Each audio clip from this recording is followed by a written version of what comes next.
বন্ধুরা, আশা করি তোমরা সবাই ভালো আছো। তো আমার চ্যানেলে তোমাদের সকলকে স্বাগতম। তো একটা নতুন সিজন শুরু করছি তোমাদের জন্য 2 মিনিটস টিপস। তো এই 2 মিনিটস টিপসের মধ্যে আমরা ছোট্ট ছোট্ট বিষয় সম্পর্কে আলোচনা করব এবং তার মধ্যে গুরুত্বপূর্ণ প্রশ্নগুলো নিয়ে আলোচনা করব।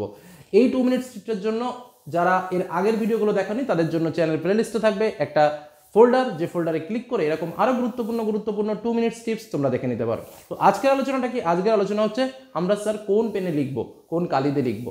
একদম সহজ কথায় তোমার সহজ উত্তর দিয়ে দিই। দেখো, কোনো কালিতে নম্বর ভালো হয়, কোনো কালিতে নম্বর খারাপ হয়, এরকম কোনো বিষয়ই নেই। অনেক ছেলেমেয়েদের এগুলো ভুল ভ্রান্তিমূলক তথ্য যে নীল কালিতে লিখলে নম্বর কম হবে, কালো কালিতে লিখলে নম্বর কম হবে, এরকম কোনো বিষয় নয়। এবার তোমাকে বলি, তবুও তো নিজের কিছু ব্যক্তিগত ভাবনা চিন্তা আছে যে আমি কালো কালিতে লিখবো বা আমি নীল কালিতে লিখবো। যে যেমন ভেবেছো সে তেমনটাই করো। বোঝা গেল কি বললাম? এবার আসি পরবর্তী কথায়। কালো কালিতে একটা নেগেটিভিটি আছে, সেটা বলি। দেখো, একটা জায়গায় কালো পেন দিয়ে লেখার পরে যখন আমরা লিখে পরের পৃষ্ঠা উল্টাই, তারপরে পৃষ্ঠা উল্টাই, তারপরে পৃষ্ঠা উল্টাই, যখন 4-5 পৃষ্ঠা উল্টায় তখন তোমরা প্রথম দিকের ওই লেখাগুলোর দিকে তাকিয়ে দেখবে ওই কালো কালিটা কেমন যেন ঝাপসা টাইপের হয়ে গেছে। মানে ওই পেজে ঘষা লেগে বা হাতে ঘষা লেগে অনেক সময় কি হয়, ওই কালিটা ফেড করে, যেটা কিন্তু নীল কালিতে করে না। এই জন্য লেখাটা দেখতে অনেকটা খারাপ লাগে। কি বললাম? বোঝা গেল?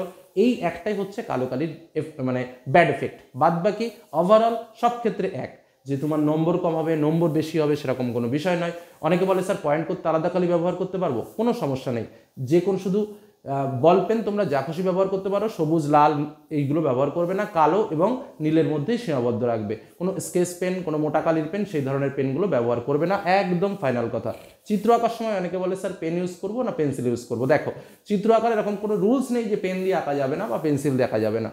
তবে আমরা যেহেতু ছাত্রছাত্রী, আমাদের চিত্র আঁকার সময় ভুল হতে পারে, যে কারণে কিন্তু আমরা পেন্সিল দিয়েই আঁকি এবং পেন্সিল দিয়ে আঁকাটাই তোমাদের কাছে অনেক বেটার। তবে চিত্র লেভেলিংটা কিন্তু ভেরি ইম্পর্টেন্ট।